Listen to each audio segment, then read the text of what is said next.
வணக்கம். இந்த பகுதிக்காக நாம் வந்திருக்கிற திருத்தலம் வண்டியூர் ஸ்ரீ வீரராக பெருமாள் திருத்தலத்திற்கு நாம் வந்திருக்கோம். வண்டியூர் அப்படிங்கிறது மதுரைக்கு உள்ளே இருக்கிற அந்த ஊர்.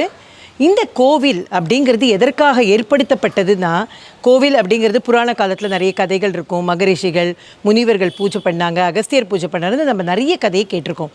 ஆனால் இங்கே இந்த கோவிலை நிர்மாணித்தது கள்ளழகர் இங்கே வந்துவிட்டு கடைசியாக இங்கே இருந்து எல்லோருக்கும் சேவை சாதித்து விட்டு செல்ல வேண்டும் என்பதற்காக ஏற்படுத்திய திருத்தலம் அப்படிங்கிறது தான் இந்த கோவிலினுடைய கதை. அதாவது நம்ம எல்லாருக்குமே கள்ளழகர் கதை தெரியும். இப்போ தான் சமீபத்தில் முடிஞ்சிருக்கு கள்ளழகர் வைகை ஆற்றில் இறங்கும் சம்பவம் அப்படிங்கிறது. கள்ளழகர் வைகை ஆற்றில் இறங்குறாரு. ஏன் இறங்குறாருன்னா, தன்னுடைய தங்கையின் திருமணத்தை காண்பதற்காக வருகின்றார். திருமணம் முடிந்து விட்டது என்று கேட்டவுடன் அவருக்கு கோபம் வந்துடுறது அப்படிங்கிறது ஒரு கதை. அவர் தன்னை சாந்தப்படுத்தி கொண்ட திருத்தலமாகத்தான் இந்த திருத்தலம் இருக்கின்றது. இந்த கோவிலுக்கு வந்துதான் அவரை தரிசனம் செய்கின்றார்கள். அவருக்கு நிறைய கட்டுச்சாத கூடையெல்லாம் கட்டி கொடுத்து, மூட்டையெல்லாம் கட்டி கொடுத்து, சாப்பாடு கொடுத்து அவரை சாந்தப்படுத்தி, நீ மதுரையை பற்றி கோச்சுன்றாத அப்படின்னு சொல்லி மதுரை மக்கள் அவரை வழி அனுப்பி வைக்கும் திருத்தலமாக இந்த கோவில் இருக்கின்றது. அப்பேற்பட்ட சிறப்பு வாய்ந்த வண்டியூர் பூமி நீலாதேவி சமேத வீரராகவ பெருமாள் திருத்தலத்திற்குள் தான் நாம் செல்கின்றோம்.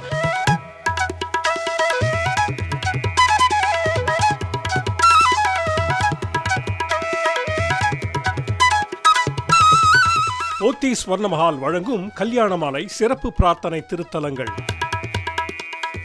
எம்பெருமான் இந்த திருக்கோவிலின் வீரராகவ பெருமாள் நாமதயம்.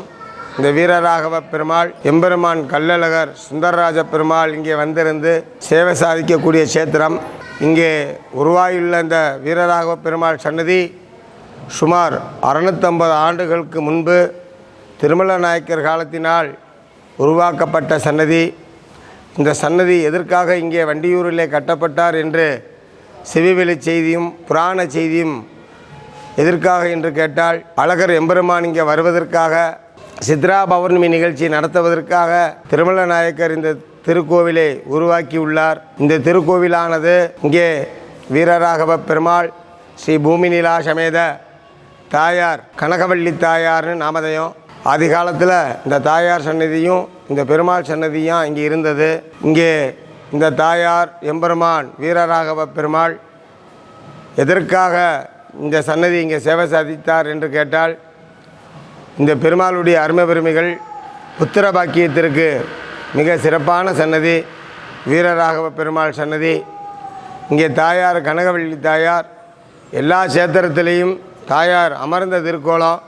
ஆனால் இங்கே தாயார் கனகவள்ளி நாச்சியார் நின்ற திருக்கோலத்திலே தாயார் சேவை சாதிப்பார். கல்யாண பிரார்த்தனைகளை எல்லாம் இங்கே தாயார்கிட்ட வேண்டினால் உடனடியாக தாயார் நடத்தி கொடுப்பார் என்பது ஐதீகம். வீரராகவ பெருமாள் எம்பெருமான் கள்ளழகர் அங்கே சைத்திரோபச்சார நிகழ்ச்சிக்காக இங்கே வந்தருள்வார். சித்திரை மாதம் நடக்கக்கூடிய நிகழ்ச்சி சைத்திரோபச்சாரம். சைத்திரம் என்றால் தமிழில் சித்திரை மாதம் என்று அர்த்தம். ஆகவே எம்பெருமான் கள்ளழகர் சித்ரா பௌர்ணமி ஆற்றிலே இறங்கி இங்கே வண்டியூர் வீரராக பெருமாள் சன்னதிக்கு வந்திருந்து இந்த குதிரை வாகனத்தில் கண்டருளி மறுநாள் கார்த்தால சைத்திரோபச்சாரம் சொல்லக்கூடிய ஏகாந்த சேவை நடைபெறும்.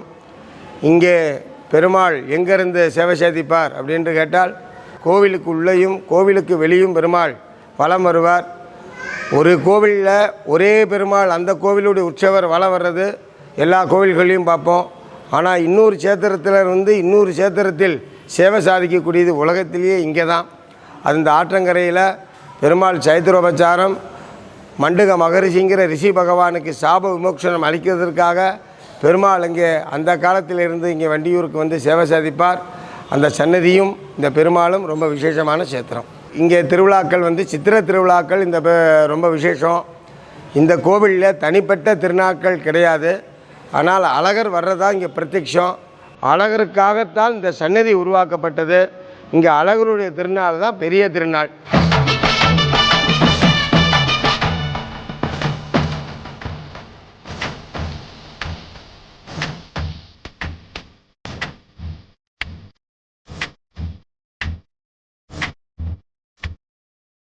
வண்டியூர் இந்த வீரராகவ பெருமாள் கோவிலில் என்னென்ன சிறப்பு? வீரராகவ பெருமாள் ரொம்ப அழகே உருவாக பூமி நீலாதேவி சமேதராக காட்சியளிக்கின்றார்.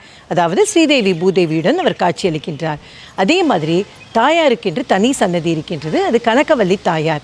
அந்த கனகவல்லி தாயார் மிகப்பெரிய வரப்பிரசாதி என்று இங்குள்ள மக்கள் கூறுகின்றார்கள். அந்த தாயார்கிட்ட நம்ம வேண்டினோன்னா திருமண பாக்கியமாக இருக்கட்டும், இல்லை குழந்தை வரமாக இருக்கட்டும், செல்வமாக இருக்கட்டும், எல்லா கேட்கும் வரங்களையும் உடனடியாக தரக்கூடியவள் அந்த கனகவல்லி தாயார். எல்லா அம்மன் கோவில்கள்லையும் நம்ம தீமிதி பூக்குழி இறங்குறது இதெல்லாம் நம்ம பார்த்துருக்கோம், முளைப்பாரி கட்டுறது இதெல்லாம் பார்த்துருக்கோம். ஆனால் இந்த கோவிலில் இந்த எல்லா சம்பிரதாயமும் இருக்கின்றது. அப்படிப்பட்ட ஒரு தாயார் அந்த தாயார் சன்னதிக்கு பக்கத்திலேயே சக்கரத்தாழ்வாரும் யோக நரசிம்மரும் அருள் பாலிக்கின்றார்கள். ரொம்ப அழகான சன்னதி அது. அந்த அவர்கள் இருவரும் அருள் பாலிக்கின்றார்கள். இப்படி வைணவ திருத்தலத்திற்கு என்னென்ன ஐதீகங்கள் உண்டோ அது அத்தனையும் இருக்கக்கூடிய அழகான கோவில். மதுரைக்கு வந்தால் கட்டாயமாக நீங்கள் மீனாட்சியை தரிசிப்பதோடு, அழகரை சென்று தரிசிப்பதோடு, இந்த வண்டியூர் வீரராகவ பெருமாளையும் தரிசியுங்கள். ரொம்ப அற்புதமான வரப்பிரசாதியான திருத்தலம். இங்கே இருக்கும் ஆஞ்சநேயர் அருள்பாலிக்கும் ஸ்வரூபத்தோடு காட்சி தருகின்றார். இந்த திருத்தலத்திற்கு கட்டாயம் தரிசியுங்கள்.